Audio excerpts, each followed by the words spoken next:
Hello everyone and welcome to my channel. Today in this video I'm going to analyze the previous year question of BEGC 101 which is Indian Classical Literature. And इस question paper में there are total 3 sections, section A, section B and section 3. And यहाँ पे बोल दिया है कि in section A attempt any 4. Section A में आपको कोई भी 4 अटेम्प्ट करना है एंड सेक्शन ए में there will be short notes जिसके ऊपर आपको शॉर्ट नोट्स लिखना है और रेफरेंस टू द कॉन्टेक्स्ट भी रहेगा. So you can attempt 2 short notes and 2 reference to the context. Okay, in section B any 2 आपको अटेम्प्ट करना है और in section C you need to attempt any 3. And you also need to focus कि कितने word limit है हर एक answer का, कितने वर्ड्स में लिखना है. You need to stick to that word limit because examination में you won't get a supplement paper. जो पेपर मिलेगी उसी बुकलेट में आपको सारा आंसर खत्म करना है. Okay, so in section A short notes लिखना है और रेफरेंस टू द कॉन्टेक्स्ट लिखना है. सो वन बाय वन हम लोग क्वेश्चंस को देखेंगे and we will try to have a discussion on each and every question. So watch the video till the end and try to understand each and every question properly. Okay, so the first one is bilingualism in Sanskrit drama. इसके ऊपर आपको short note लिखना है. So as you know, जो Sanskrit drama है ये Sanskrit drama का एक यूनिक फीचर है कि Sanskrit drama bilingual in nature होता है. बाइलिंगुअल का मतलब होता है यूजिंग 2 लैंग्वेजेस. सो संस्कृत ड्रामा में भी हमें 2 लैंग्वेजेस का यूसेज देखने को मिलता है. First is Sanskrit language and the second is Prakrit language. Now Sanskrit language is spoken by the higher class people, the higher borns. For example, Kshatriyas and Brahmins, and Prakrit is usually spoken by the lower borns and women and children. तो संस्कृत कौन बोलता था? क्षत्रिय और Brahmins बोलते थे and Prakrit low class के लोग बोलते थे जैसे वैश्य और शूद्रस और वुमेन एंड चिल्ड्रन. सो एक ड्रामा में, संस्कृत ड्रामा में जो कैरेक्टर्स हैं, अगर वो कैरेक्टर्स ब्राह्मण है या क्षत्रिय है then that character will speak in Sanskrit. अगर वो कैरेक्टर शूद्र है या वैश्य है then that character will speak in Prakrit. So ये है bilingualism in Sanskrit drama. So this is actually an unique feature of Sanskrit drama. Second one is role of Sutradhar. Sutradhar के role के बारे में आपको बताना है. नाउ सूत्रधार कौन होता है? तो सूत्रधार को अगर हम लोग रफली ट्रांसलेट करें इनटू इंग्लिश देन उसका मतलब होता है स्टेज डायरेक्टर या डायरेक्टर भी आप बोल सकते हो. तो sutradhar is the one who holds the thread of the story and sutradhar also introduces the characters और the play to the audience. जो सूत्रधार होता है वो ऑडियंस को इंट्रोड्यूस कराता है कि ये जो प्ले है वो किसके बारे में होगा एंड एक्ट सीन ये सब के बारे में भी बताता है और कैरेक्टर्स का भी इंट्रोडक्शन ये देता है. So this is the role of sutradhar in a Sanskrit drama or in any play for that matter. Next is epic. आपको यहाँ पे epic के ऊपर short note लिखना है. So as you know, epic is a long narrative poem and epic को हमेशा serious subject के ऊपर लिखा जाता है and फिर आप epic का characteristics भी दे सकते हो कि epic is episodic in nature, which means epic में क्या होता है, episodes होते हैं, it is divided into episode. epic में नरेटर होता है, ठीक है, जो नैरेटिव को नरेट करता है. देन जो कैरेक्टर्स होते हैं वो डिवाइन कैरेक्टर्स होते हैं या सेमी डिवाइन कैरेक्टर्स होते हैं. देन एपिक के शुरुआत में ही जो मेन थीम होता है, जो मेन सब्जेक्ट होता है उसको रिवील कर दिया जाता है. देन एपिक एक बेनिडिक्शन से शुरू होती है. ऐसे बहुत सारे कैरेक्टरिस्टिक्स है, आप लिख सकते हो. If you visit block second of unit 1 you will get the definition of epic as well as you will also get a list of characteristics. So from there you can form your answers. Okay, now आपको प्रकरण के ऊपर एक short note लिखना है. Now what is प्रकरण? So जैसे हम लोग नाट्य शास्त्र पढ़े थे, तो नाट्य शास्त्र क्या है? It is a dramaturgy on drama. ठीक है, it is a treatise on dramaturgy. Sorry. तो हम लोगों ने देखा था कि नाट्य शास्त्र में there are 2 kinds of play. एक होता है रूपक और एक होता है उपरूपक. एंड रूपक में फिर फर्दर 10 टाइप्स ऑफ प्लेस हैं एंड प्रकर्ण उनमें से एक है। तो प्रकर्ण क्या होता है? प्रकर्ण एक ड्रामा होता है जिसको 5 से 10 एक्ट्स में लिखा जाता है, लेकिन जो कैरेक्टर्स होते हैं वो स्टॉक कैरेक्टर्स होते हैं, ठीक है, वो डिवाइन कैरेक्टर्स नहीं होते। स्टॉक कैरेक्टर्स यानी कि जो रियल लाइफ में जो कैरेक्टर्स होते हैं, जैसे ब्राह्मण हो गया, कोटिजन हो गया, उसको हम लोग स्टॉक कैरेक्टर्स कहते हैं। एंड जो सेटिंग होता है या जो प्लॉट होता है वो मनगढ़ंत होता है, वो फिक्शनल होता है, right.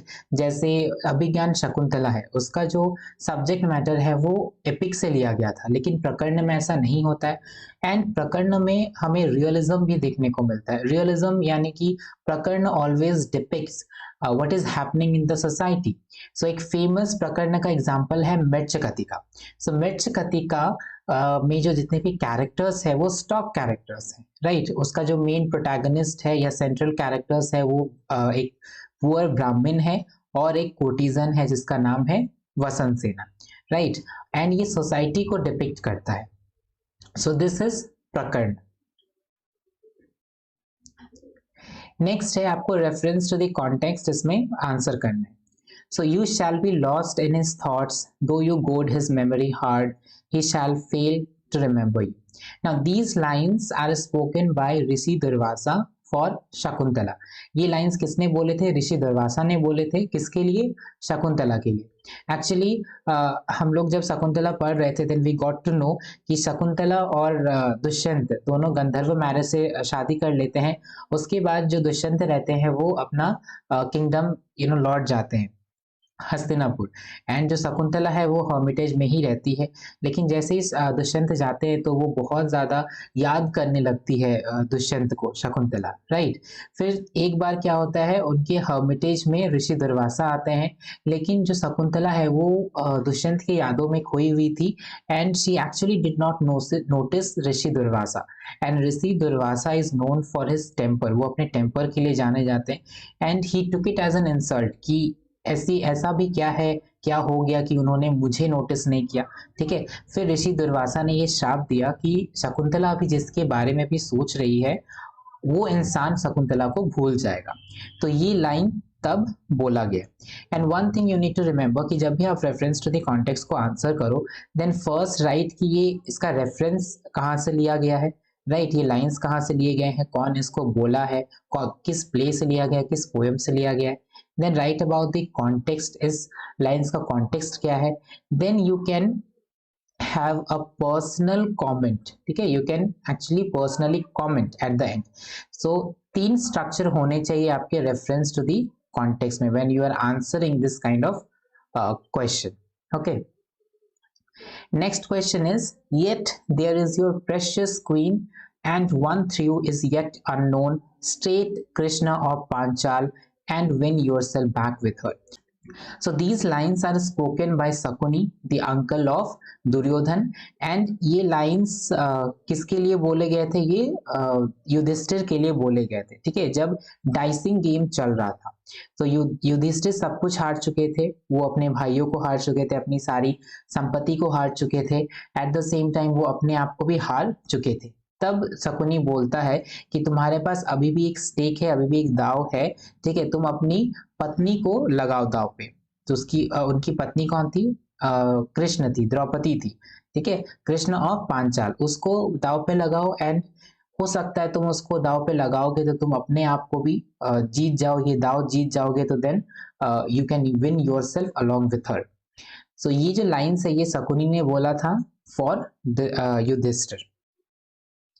Next one is, in some place I had to let go a man who was busy talking to his servants. In another I passed a house seeing that it was inhabited by women only, and sometimes I had to stand like a wooden pillar of a house when a pose of the king's watchmen came near me. By hundreds of acts mostly like these I turned the night into day. So बहुत लंबा quotation है and these lines are spoken by Sharvilaka. ठीक है, सर्विलिका ये lines को बोलता है। सर्विलिका कौन है? Sharvilaka is one of the characters from Mrichchhakatika and Mrichchhakatika एक प्रकरण प्ले है बाय शूद्रक। एंड ये लाइंस तब बोली जाती है जब सर्विलिका चारुदत्त के घर से वसंत सेना के ऑर्नामेंट्स को चोरी कर लेता है और वो ऑर्नामेंट्स को वसंत सेना को देता है और अपनी लवर मदनिका को फ्री करता है।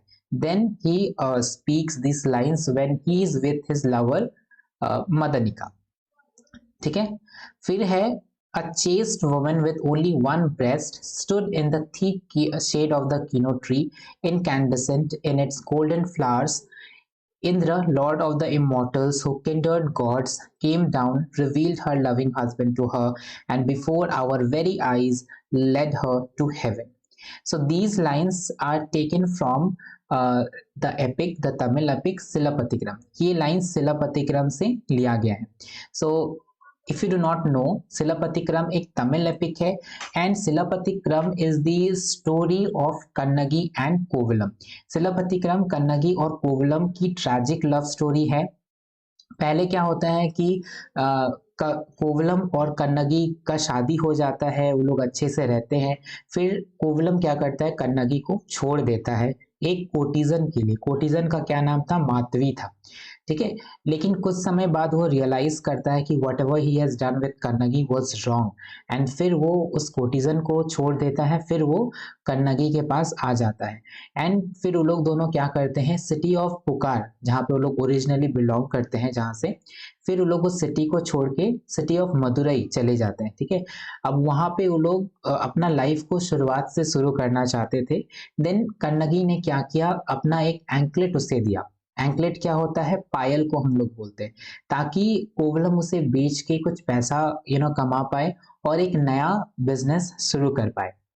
लेकिन जैसे वो गोल्डस्मिथ के पास जाता है उस एंकलेट को बेचने के लिए, तो गोल्डस्मिथ क्या करता है, उस एंकलेट को लेता है और राजा के पास चला जाता है। तो यहाँ पे एक स्टोरी है कि गोल्डस्मिथ ने क्या किया था, क्वीन के एंकलेट को चोरी कर लिया था। ठीक है, एंड राजा उस चोर को ढूंढ रहा था। अब गोल्डस्मिथ को लगा कि इसको हम फंसा देते हैं, इस इनोसेंट को फंसा देते हैं, बोल देते हैं कि इन्होंने ही चोरी किया था और हम फिर शक के दायरे से बाहर निकल जाएंगे। तो फिर वो राजा के पास जाता है एंड वो एंकलेट दिखाता है। फिर राजा ऑर्डर देता है कि उसको विदाउट एनी ट्रेल एग्जीक्यूट किया जाए।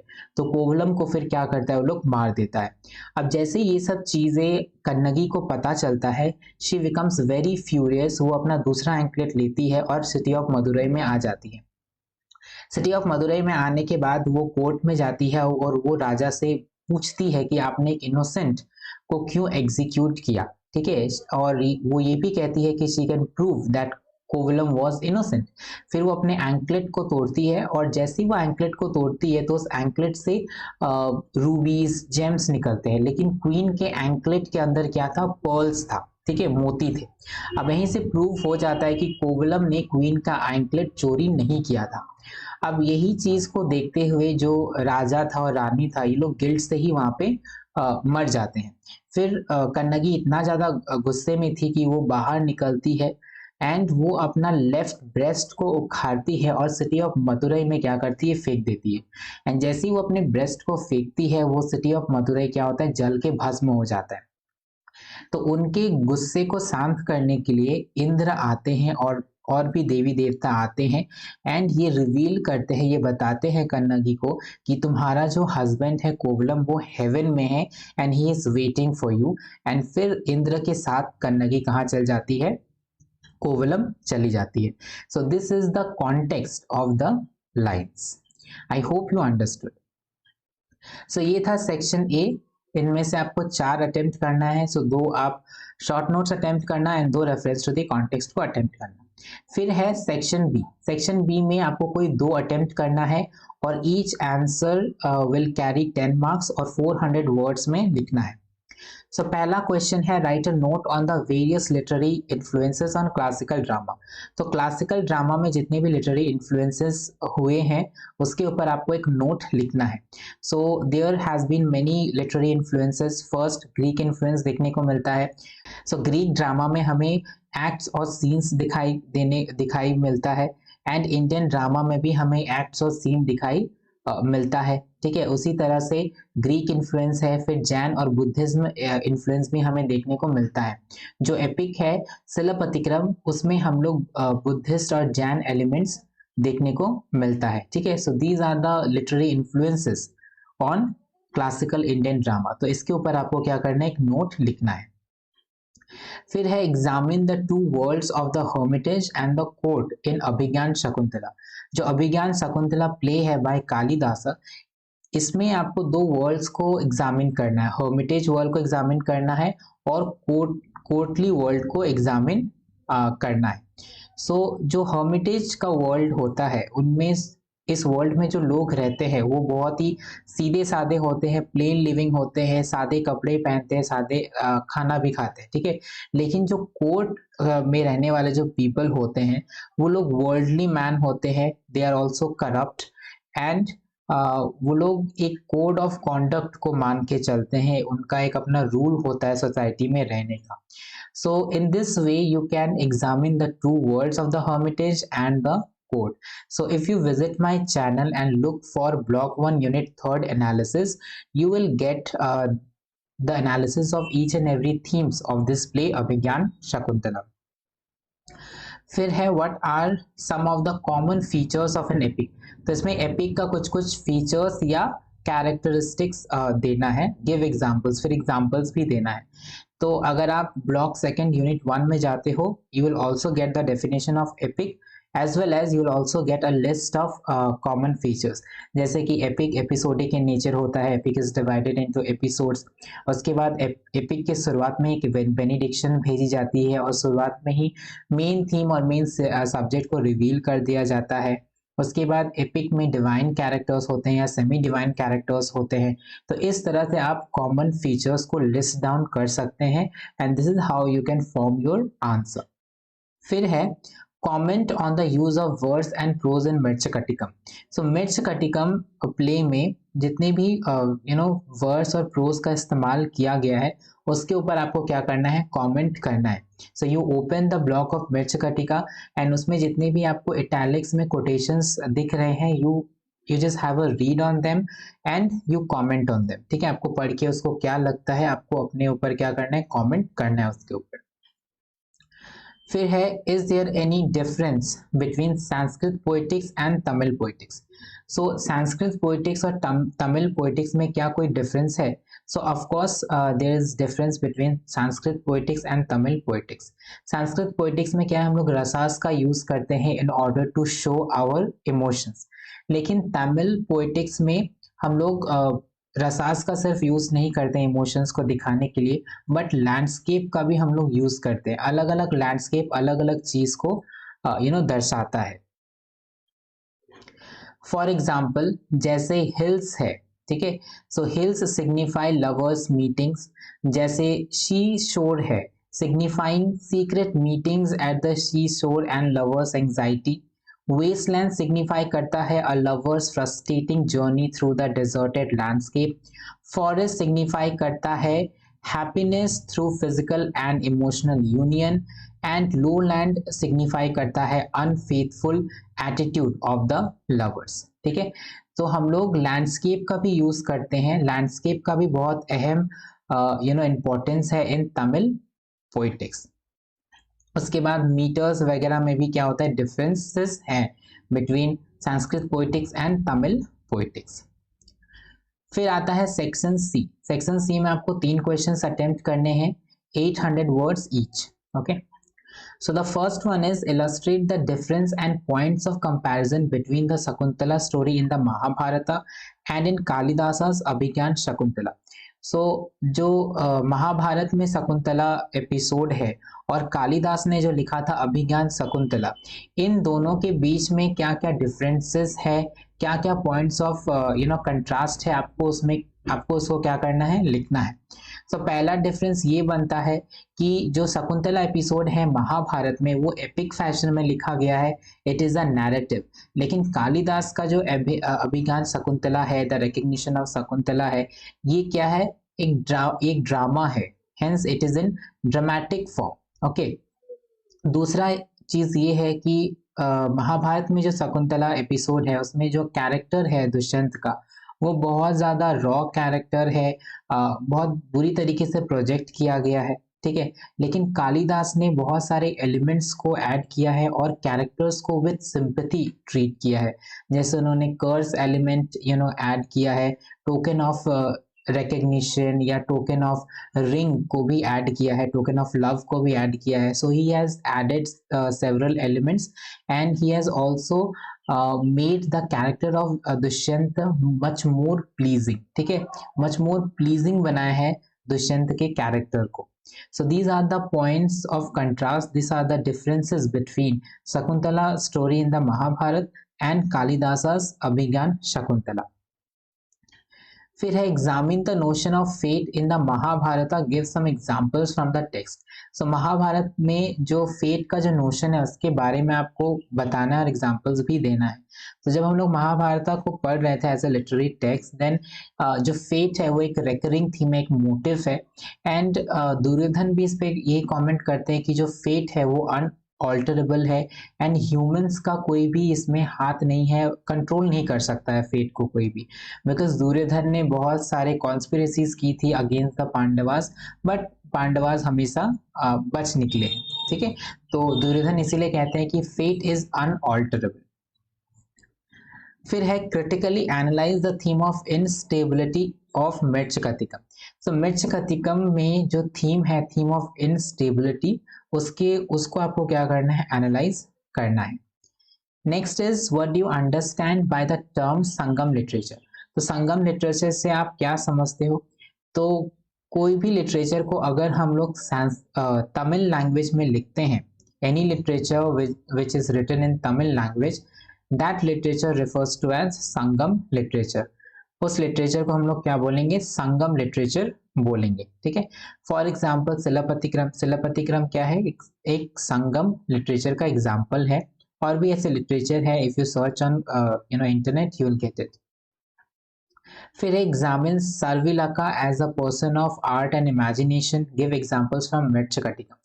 अब आपको सर्विलका को एग्जामिन करना है as a person of art and imagination और कुछ कुछ एग्जांपल्स भी देना है from the play Mrichchhakatikam. So if you open the blog you will get a heading in which there is written Sharvilaka as a person of art and imagination. वहां पे बहुत सारे आपको कोटेशंस मिलेंगे। So pick up some of the quotations, read those quotations and comment on those quotations. ऐसा करोगे तो फिर आपका आंसर कंप्लीट हो जाएगा। फिर है attempt a critical note on the popularity of Mahabharata as a literary text. You may wish to think about the various Mahabharatas as you write this answer. तो इसमें क्या करना है आपको, Mahabharata as a literary text के ऊपर एक क्रिटिकल नोट लिखना है। सो अगर आप ब्लॉक 1 को खोलो, यूनिट 1 को खोलो एंड लास्ट सेक्शन को विजिट करो, then you will actually get the answer.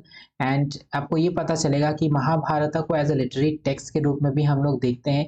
And adaptations भी बहुत ज़्यादा बनी है उसकी स्टोरी के ऊपर। जैसे चित्रा बनर्जी दिवाकरुणी ने एक वर्क लिखा था, द पैलेस ऑफ इल्यूजन्स।